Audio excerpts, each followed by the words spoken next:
നിന്റെ സന്തതി ഇവണ്ണമാകും എന്ന് അരുളി ചെയ്തിരിക്കുന്നത് പോലെ താൻ ബഹുജാതികൾക്ക് പിതാവാകും എന്ന് അവൻ ആശയ്ക്ക് വിരോധമായി ആശയോടെ വിശ്വസിച്ചു.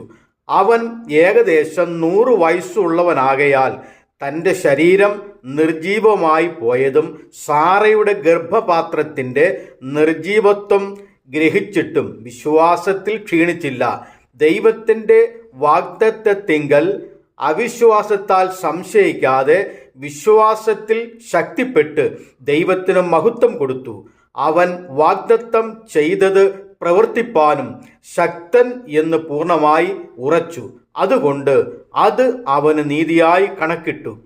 അവന് കണക്കിട്ടു എന്ന് എഴുതിയിരിക്കുന്നത് അവനെ വിചാരിച്ചും മാത്രമല്ല, നമ്മെ വിചാരിച്ചും കൂടെ ആകുന്നു.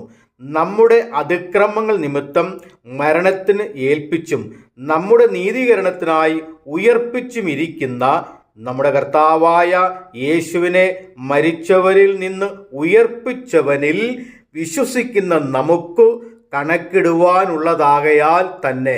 റോമാലേഖനം 4-ാം അധ്യായം 18 മുതൽ 25 വരെയുള്ള വാക്യങ്ങൾ.